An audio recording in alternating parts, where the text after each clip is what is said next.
అనుదినమన్న శ్రోతలకు మన ప్రభువును రక్షకుడై ఉన్న యేసుక్రీస్తు యొక్క సరిసాటి లేని మహా గొప్ప పరిశుద్ధమైన నామమునందు శుభములు. నేడు 2025 సంవత్సరము మార్చి మాసము 26వ తారీఖు బుధవారం నాటి ధ్యానాంశము ప్రాణము వర్ధిల్లుచున్న ప్రకారము.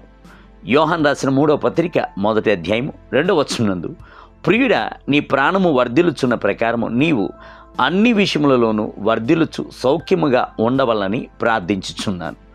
అనేకులు వ్యాధిగల శరీరమునకును రోగము గల శరీరమునకును గల వ్యత్యాసమును వెంటనే కనుగొందురు. అదే సమయమునందు వ్యాధిగల ప్రాణమునకును ఆరోగ్యము గల ప్రాణమునకు గల వ్యత్యాసమును వారు ఎరుగరు. ప్రాణము సుఖముగా జీవించుట అంటే ఏమిటన్న సంగతి వారికి తెలియటలేదు. నేడు అనేకులు ఒకరికొకరు దీవించుచున్నప్పుడు, ప్రియుడా, నీ ప్రాణము సుఖముగా జీవించినట్లు నీవు అన్ని విషయంలోనూ సుఖముగా వర్ధిల్లుచు జీవించుము అని చెప్పి దీవించెదరు. అయితే వారికి ఆ ప్రాణము జీవించుచు వర్ధిల్లుచున్నదా అను సంగతి వారికి తెలియలేదు. ఆ ప్రాణము వ్యాధిగలదై క్షీణించిపోయి ఉన్నదా, లేక ఆ ప్రాణము చనిపోయి ఉన్నదా అను సంగతి వారికి అర్థము కాకపోవచ్చున్నది.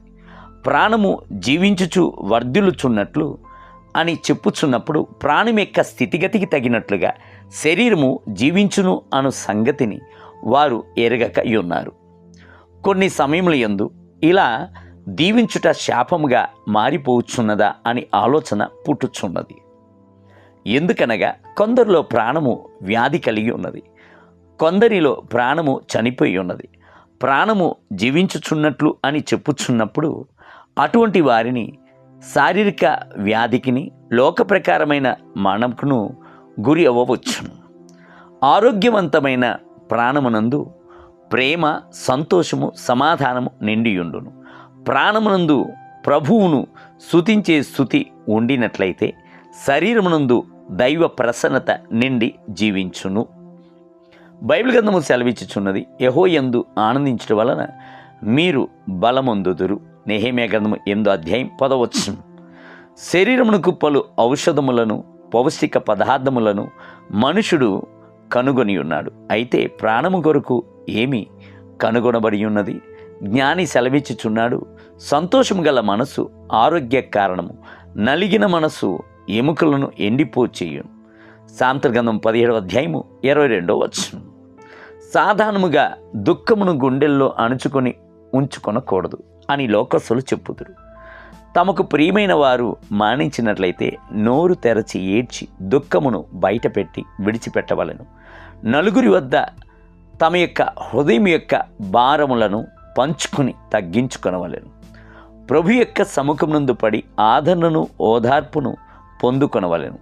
అలా కాకుండా అంతరంగమునందే అణిచి ఉంచుకున్నట్లయితే దినములు గడిచే కొలది ఆ దుఃఖము జీవితంపై ప్రభావం చూపించును.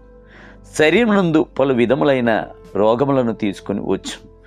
యోబు చెప్పుచున్నాడు, నాకు భీతి పుట్టించినదే నా మీదికి వచ్చుచున్నది. నాకు నెమ్మది లేదు, సుఖము లేదు, విశ్రాంతి లేదు, శ్రమయే సంభవించుచున్నది. యోబు గ్రంథము 3వ అధ్యాయము 25 మరియు 26 వచనం. దేవుని బిడ్డలారా, మీ యొక్క ప్రాణములో నుండి భయమును తీసివేయుడి. నేటి ధ్యానమునకై తన ప్రాణమంది శిష్యులను పిలిచి అపవిత్రాత్మను వెళ్ళగొట్టుటకును ప్రతి విధమైన రోగమును ప్రతి విధమైన వ్యాధిని స్వస్థపరచుటకును వారికి అధికారం ఇచ్చెను. మత్తయి సువార్త 10వ అధ్యాయం 1వ వచనం. నేటి వేద పఠనము ఉదయము ద్వితీయోపదేశ కాండము 22, 23 మరియు 24 అధ్యాయములు. సాయంత్రం లూకా సువార్త 3వ అధ్యాయము. ప్రభువు మిమ్ములను దీవించునుగాక. ఆమేన్. ఆమేన్.